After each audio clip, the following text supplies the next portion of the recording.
नमस्कार, स्वागत है आप सभी का हमारे इस नए वीडियो में। इस वीडियो में मैं आप सभी को मध्य प्रदेश जो माध्यमिक शिक्षा मंडल है उसके द्वारा जो पेपर कराया जाएगा हिंदी सब्जेक्ट का, क्लास 12 के हिंदी सब्जेक्ट का एक मैं सैम्पल पेपर लेके आया हूँ, जिसके माध्यम से आपको पता हो जाएगा कि आपकी जो पेपर होने वाले हैं वार्षिक पेपर वो किस तरीके के रहेंगे, उसमें प्रश्न जो रहेंगे किस तरीके के बनाए जाएंगे। ठीक है, तो चलिए बिना समय जाया किए हुए सबसे पहले आपको प्रश्न दिखाते हैं, पूरे पेपर दिखाते हैं। देखिए, ये आपका हिंदी सब्जेक्ट का यहाँ पर आप लोग स्क्रीन पर देख भी रहे होंगे कि हायर सेकेंडरी एग्जामिनेशन 2024 है, हिंदी सब्जेक्ट दिया गया है। इसमें टोटल क्वेश्चन नंबर कितने हैं? 23 है। प्रिंटेड जो पेज है 6 है। टाइम जो दिया गया है 3 घंटे का और मैक्सिमम मार्क्स 80 नंबर के। ठीक है, इसमें क्या दिया है, ये सब आपको निर्देश है, निर्देश आपको पढ़ना अनिवार्य है, अगर पढ़ते हैं तो ठीक है। चलिए, इससे पहले सबसे पहले आपको दिखाते हैं इसके जो प्रश्न आने वाले हैं, एक इस तरीके के प्रश्न आएंगे जिससे आपको पता हो सकेगा कि आपको बोर्ड में कैसे हल करना है इनको। ठीक है, जैसे पहला क्या क्या क्वेश्चन दिया है, सही विकल्प का आपको चयन करना है।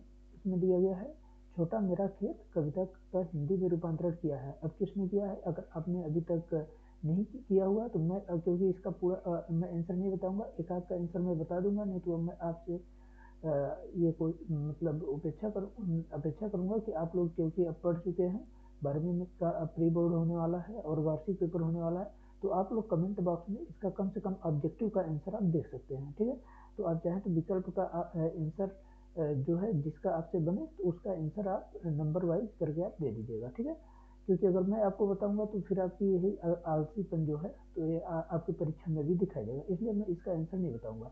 आप लोगों को मैं इसका क्वेश्चन दिखाते जाऊंगा, आपको इसका आंसर कमेंट बॉक्स में आप चाहें तो लिख सकते हैं, नहीं तो फिर कोई बात ही नहीं। ठीक है, तो चलिए मैं आपको स्टार्ट करता हूँ। पहला क्वेश्चन दिया गया है छोटा मेरा खेत कविता का हिंदी में रूपांतरण किया गया है। ठीक है, तो इसका आंसर होगा भोला भाई पटेल। ठीक है, आप लोग अपने हिसाब से देख लीजिएगा। ठीक है, कवित्व के प्रत्येक चरण में वर्ण होते हैं, कितने वर्ण होते हैं? 31, 33, 26, 36, 28। अब आप लोगों को इसका आंसर बताना है। ठीक है, कमेंट में बताइए कवित्व के प्रत्येक चरण में कितने वर्ण होते हैं। और वाणभट्ट की आत्मकथा उपन्यास के लेखक कौन है?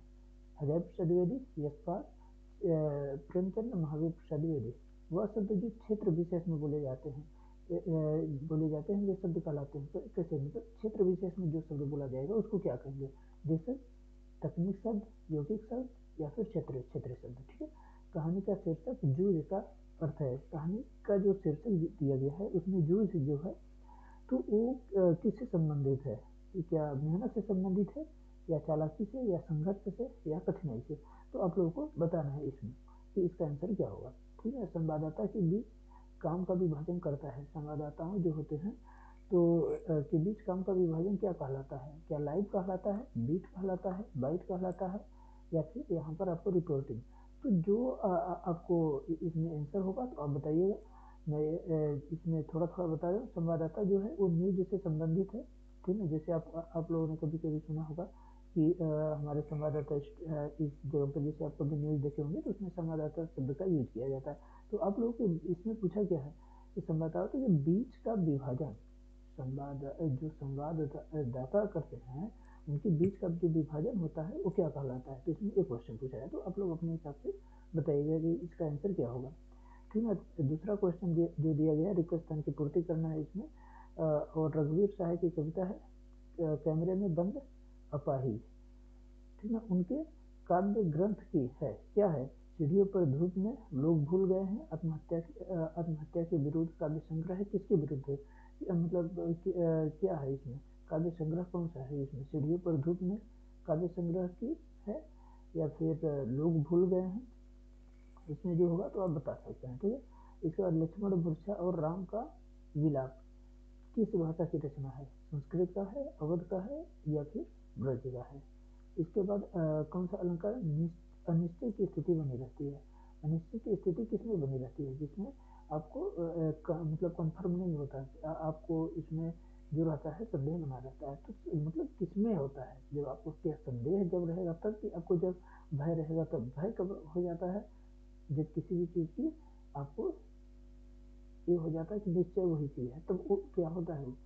वो क्या होता है, भ्रांतिमान होता है। ठीक है, तो अपने अपने हिसाब से इसका आंसर देख लिया क्या होगा। शेर के बच्चे का वास्तविक नाम क्या है? यहाँ पर लुप्तन सिंह, चांद सिंह, बादल सिंह। यदि आप सो जाते तो आपको आराम मिलेगा। एक ऐसा वाक्य है, यदि आप सो जाएं तो आपको आराम मिलेगा। क्या सरल वाक्य है या संयुक्त है या मिश्रित है? यदि आप सो जाएं, ठीक है, तो आपको आराम मिलेगा। तो आप लोगों को मैं हिंट दे दे रहा हूँ, बाकी आप कर सकते हैं इसका आंसर। यशोधर बाबू मूलतः कहाँ के रहने वाले थे? हुमायूं के, आगरा के, मेरठ के। समाचार लेखक की कैसी शैली होती है? सीधा पिरामिड होता है, उल्टा पिरामिड होता है, तिरछा पिरामिड होता है? जो समाचार लेखन होता है उसका उसकी शैली कैसी होती है? तो इसको इसको बताना है। ठीक है, निम्नलिखित कथनों के साथ सत्य आपको लिखना है। पतंग कविता के बाल सुलभ इच्छा और उमंगों का सुंदर चित्रण किया गया है, या सुदामा चरित्र महाकाव्य है, अनुप्रिय कनुप्रिय, या जो है धर्मी भारती का कविता संग्रह है। और उसने मेरे को कुछ नहीं कहा, उसने मेरे को कुछ नहीं कहा, कहा कुछ नहीं कहा, शुद्ध वाक्य है, ये गलत है। ठीक है, तो आप लोग इसको सत्य है तो इन सबको बताएंगे। तो क्योंकि उसने मेरे को जहाँ पर लिखा है तो ये गलत है, तो कुछ नहीं कहा, तो ये अशुद्ध है। ठीक है ना। मिस्र और सुमेर के चकमक और लकड़ी के उपकरण प्रयोग किए जाते हैं। रेडियो और टीवी की परिभाषा की भाषा में कठिन शब्दों का बहुलत्व है। इसके बाद आपको यहाँ पर दिया गया है सही जोली का आपको मिलान करना है। रुबाइयाँ, क्रोध, ठीक है, और क्या दिया है, खरीदने खरीदने की शक्ति। हालांकि यहाँ पे एक गलत दिया है, खरीदने की शक्ति होगा, जिसे परचेजिंग पावर कहते हैं, परचेजिंग पावर में। और आपका वह कहाँ गया, इसमें थोड़ा आप लोग यहाँ पर त्रुटि हुई है मेरे हिसाब से। 700 कुआं जो है ये किससे मतलब ये क्या होगा, और अभिनेता क्या होता है? ठीक है, इसके बारे में आपको मिलान करना है। ठीक है, इसमें मैं कुछ बता दे रहा हूँ, बाकी आप करेंगे अपने से। निम्नलिखित में से एक उत्तर एक वाक्य में आपको लिखना है। तुलसी जी ने रावण की तुलना किससे की है? जब किसी पद के उपमान का उपमेय, ये आप देख लिए, मैं इसको आगे बढ़ा दे रहा हूँ ऐसे ही। हाँ, ये जो है आप लोग को कहाँ से ये वाले क्वेश्चन पढ़े, जिससे मैंने पिछले वीडियो में, अगर इसका तो मैं वीडियो भी नहीं बनाया है, ये मेरी फर्स्ट वीडियो है 12वीं क्लास के लिए। इसमें क्या है कि जो आपका पद्य खंड और गद्य खंड है, ठीक ना, वहाँ से आपके क्वेश्चन पक्के हैं कि 2 से 4 नंबर के आपके प्रश्न बनेंगे।